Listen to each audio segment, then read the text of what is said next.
Instagram, whichever digital platforms you are using, because the recruiters not only see the LinkedIn profile, which is basically a professional profile, but also they look at your Facebook profile or Instagram, because they don't need to hire a person who, say for example, who is more into politics. Yeah. So I would say clean up your digital profiles. Third is jobs or company list. Now here it is either you opt with jobs list, which are the profiles you are looking at. This is basically for the person who is looking for a job, who is not having a job currently. So you will go with first jobs list. But for a person who is already in a job and looking for a change, I would say go vice versa, which is company list first. Because you have a job, you have a choice. You need to see who are your competitors, or who is a good company which gives you more benefits. You can list down those companies and then search job accordingly. Fourth is CV distribution. There are different ways for CV distribution. At present, it's all online, so which makes work more easier. Still, there are companies who are ready to accept hard copy CVs, where you go walk in and hand over your CVs. But majority has moved to digital platforms. Fifth is maintaining a list. So you are maintaining the list of which all positions you have applied for, which all companies you have applied for. Yeah. Now, there might not be always contact available. Say, for example, if you have applied in a group, you might not know the recruiter or HR person. But if you know them, we have a professional digital platform available, which is LinkedIn. You can always contact them there and show your interest in the particular vacancy. So that is maintaining a list. So what all companies you are applying for, what all jobs you are applying for, who is the recruiter, and you can follow up if required after 4 or 5 days or a week. So these are the basic steps in the job search journey, where first step of CV writing is very important. If you need to reach to an interview, you need to first go through CV, right? A company would be calling you for an interview if your CV gets through. So CV is very important aspect here. Let's go to the next step, which is, so first we saw what are the important steps for job search. Now we see what are the important steps for an effective CV. First, you need to pick your format. Keep a format in your mind. What kind of format you are looking for. What is your position? Because say for example, a creative designer's CV would look different than a accountant CV. Creative designer needs to be more creative in his CV and his work as well. Whereas accountant is completely different profile. So you need to select your position, your format, and then your title. So what title exactly you are looking at?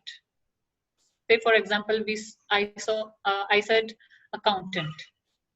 It can be an accountant, a HR professional, a CA holder, a marketing specialist, internal auditor, whichever profile you are looking at, be very specific with your title.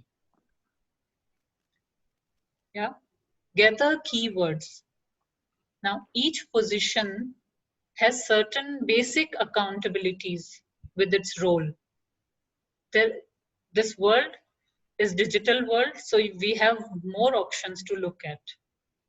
You can Google your positions, and it's not that it's only one position. Say for example, I'm an HR generalist.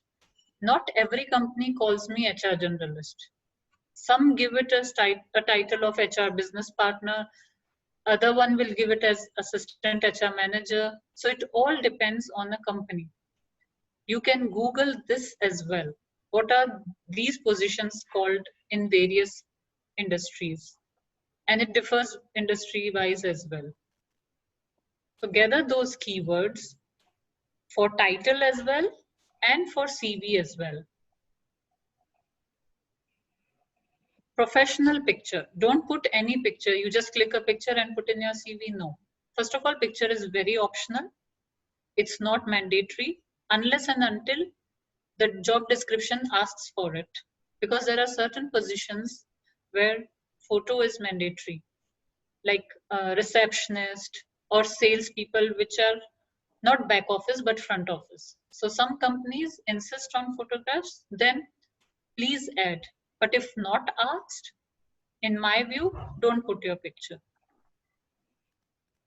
Fifth step is, after gathering all this information, draft your CV. And last but not the least, proofread it.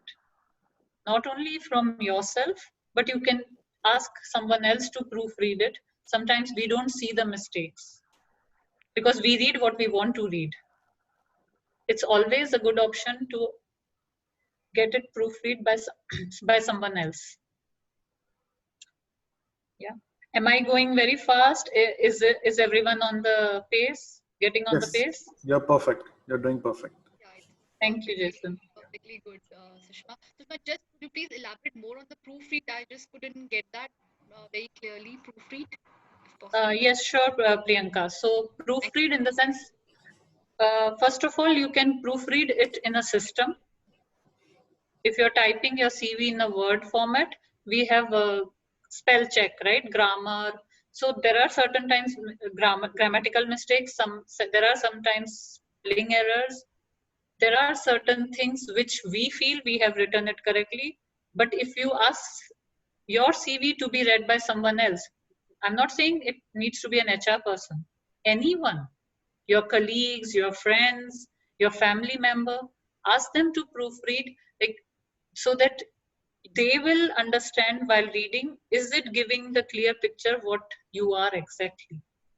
Okay, got it. Thank you. Yeah. Welcome. Okay. This is your planning and organizing stage. So as I said, update digital profile, create profile on important job boards like Bath, Indeed, Gulf Talent. And once you create, you don't leave it as is.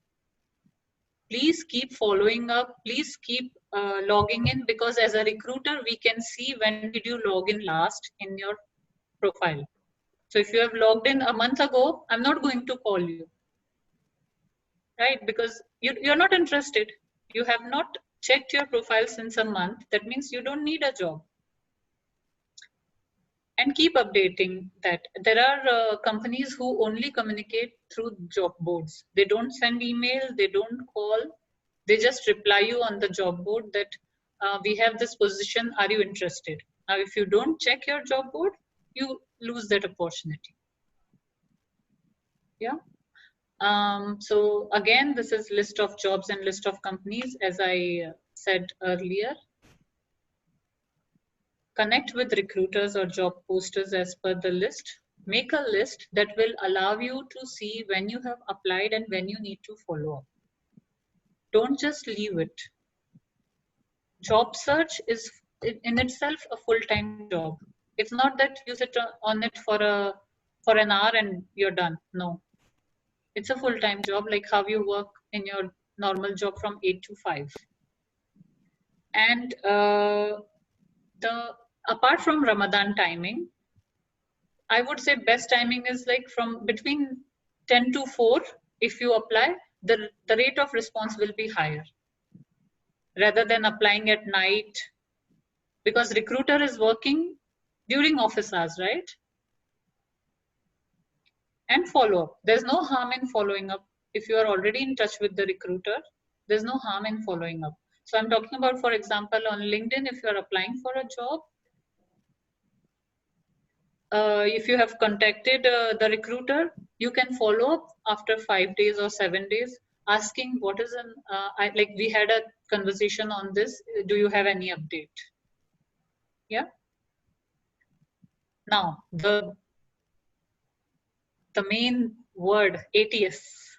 I'm not sure if everyone is aware of, but it's very much in trend.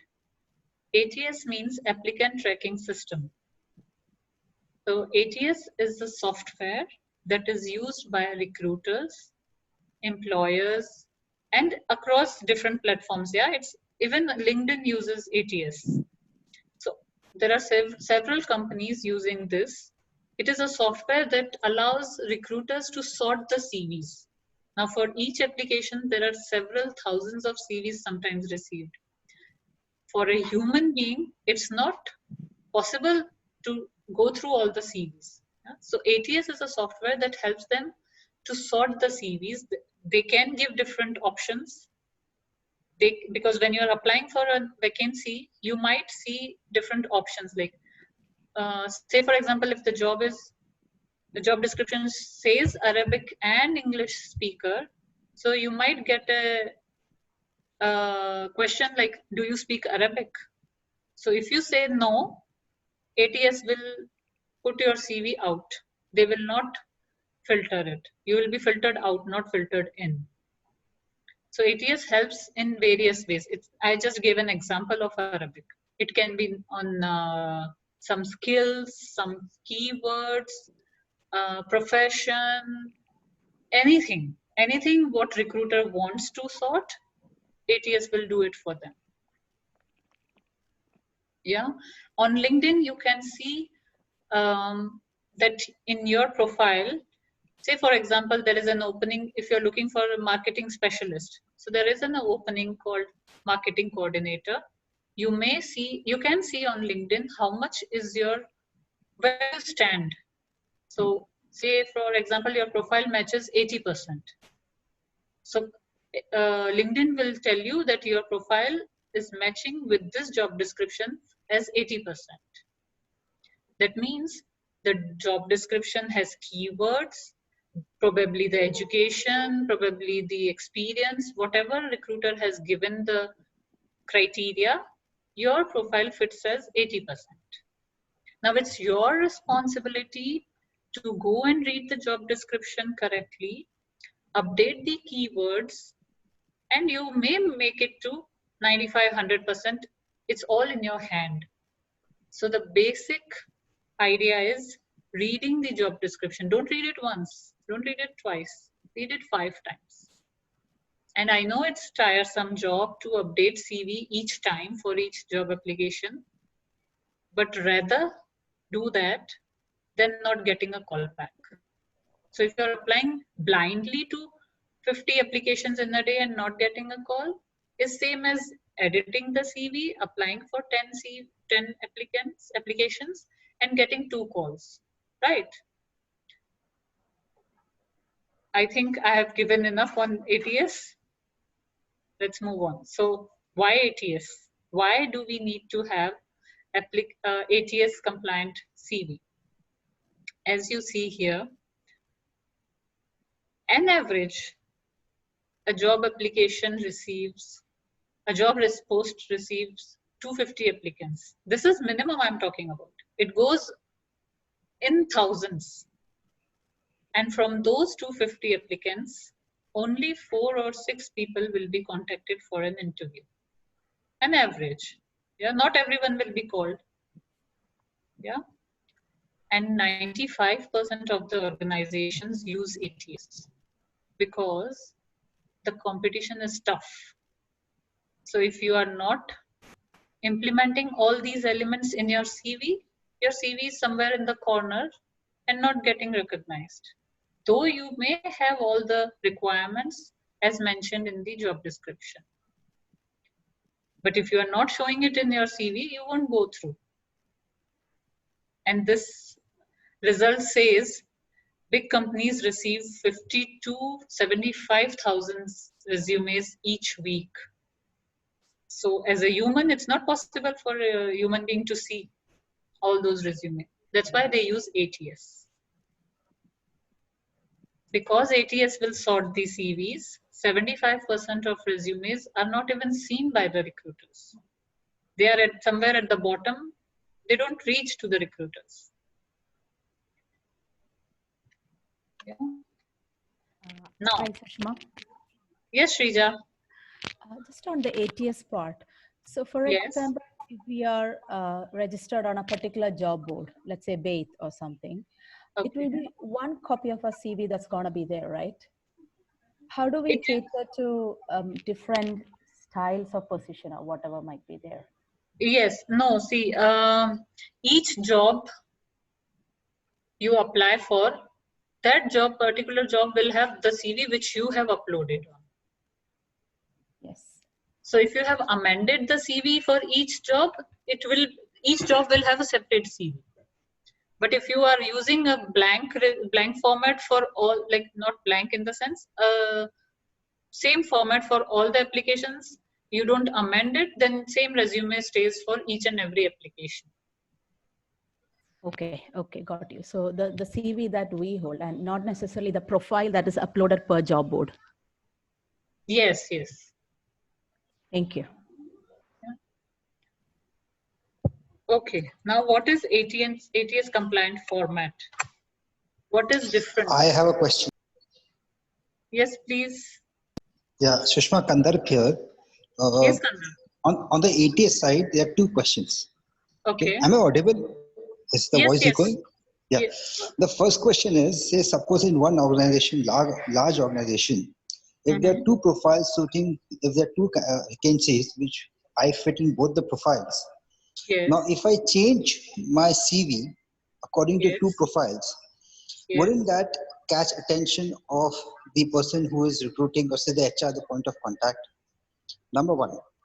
Okay. The second supplementary question is, suppose they are the HR recruiting firm, right? Now the same HR recruiting firm also, if I keep changing my profile over there and say Naukri.com or any other Monster.com or some other manual driven HR firm, if I keep sending a profile with changing as per the requirement, even they will lose hope on me, right? So that's the limited question I have. Okay, I'll answer to it. Now, when I do understand, yes, if a company has two or more titles which you are suiting into, it's always good to go with whichever matches very much. But if you have two, that's fair enough, because each individual must have gone through different experiences, different qualifications, and it might fit into it. When you're reading a job description, I'll give you an example. Okay, say HR officer and assistant HR manager. Now there's only one level difference there. For example, if a company has these two vacancies, now the job description will be almost same, maybe 75% same or 60% same, depends on companies. For you as a candidate, you will have a mix of both. For example, now you have done whatever HR coordinator does or HR officer does, and you have reached to a level where you are an assistant HR manager. You have a staff already working under you, so you have managed a team, which is a requirement for assistant HR manager. And as an HR officer, there's a requirement of understanding the HR systems. So you fit into both. Now, when you read the job description, you have to be very clear what words they have asked, what are the keywords. So you make changes to your resume accordingly and apply in both positions. It's fine, it's fair enough. If they're using ATS, your CV will be screened, whichever matches the most will be forwarded first. There's no harm in doing this because your experience is fitting in both. Now, when recruiter sees it, they are also human being. They would understand this, seeing your resume, unless and until you have bluffed it somewhere. Never bluff, because it will come up. If not in the telephonic conversation, in the interview. So it's very fair enough. I hope I have answered to the question. Understood what you're saying. I understood. But there's no harm in changing profiles in the same organization or the same company, right? Yes, because if you have a experience, there's no harm. Okay. Yeah. Now, if these are the formats which is not applicable to ATS. So don't put your important information in headers and footers. Don't use graphics, charts, many symbols. No, the ATS doesn't recognize those. And compatible file types. So PDF, Word, these all are the basic formats accepted by ATS. If it is online, I would say go ahead with Word format. If it is through email, you can use PDF. Word is the very generic, very much accepted format by majority of the systems. And include the keywords. Yeah, no fancy templates, no too many underlines, no too many colors. This is not accepted by ATS. Yeah, we'll go further. Now, what all you need to include in your CV? First of all is the format, the right file type. As I said, no important details in header and footer, like your phone number, your email address, you don't need to put it in header and footer because system will not read it. ATS system won't read it. Keep it in your normal document. Keywords, again, keywords are really very important to go through the systems. Not only systems, even if a human is reading it, keywords are really important because this is what they are looking for in a candidate. No image, no charts, no graphics. Experience in hierarchy format. So the latest experience will be at the top and followed by in a hierarchy. Yeah? No personal details, no passport numbers, your religion, no need to mention all these details. Recruiter is not required to know that. Highlight your achievements. So whatever achievements you have, sometimes when we sit and think, oh, I don't have any achievements, that's the first thought. No, each and every job you do, there is definitely something which you have come up with, which you have been doing. It's just you need to see it from a different perspective. Say, for example, a salesperson. He has achieved some sales target. That's an achievement. Yeah. Likewise, in each profile, you will have your achievements. Please go through it. Just sit in a quiet place and put that in your CV. That's very important. This is where you stand different from other candidates. Okay.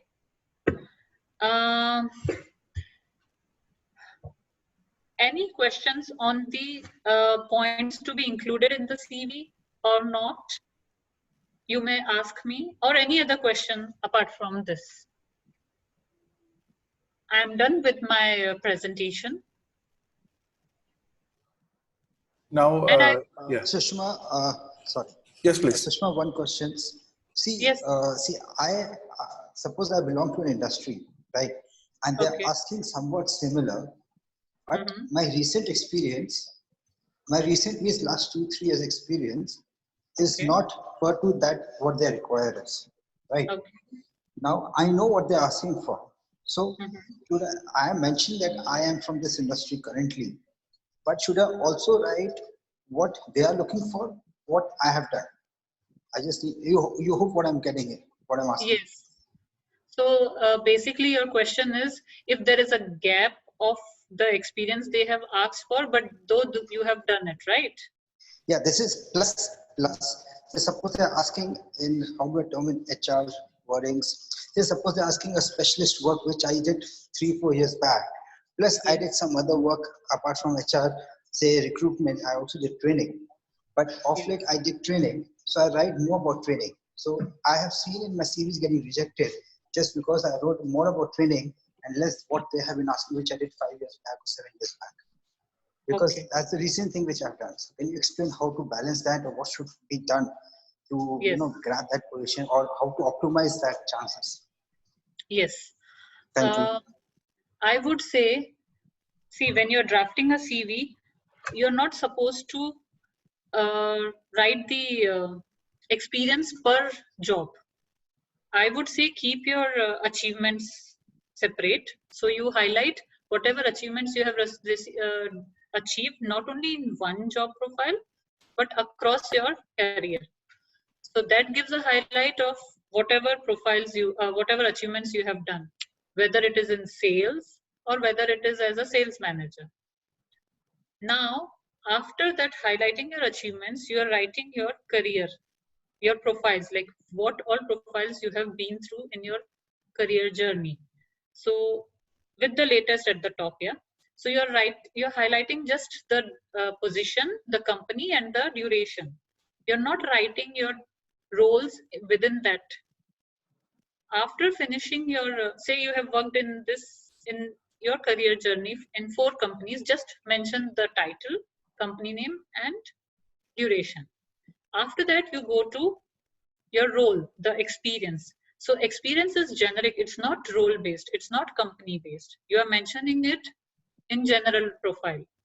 So you will include everything, be like what you gave an example of: training, recruitment, comp and ben, whatever comes under your role. So you don't need to be very specific unless and until asked in an interview. Then you can definitely justify how or when you have performed those duties. But in CV, it's just that you need to put it in a generic role profile. I hope it answers your question, Kandak.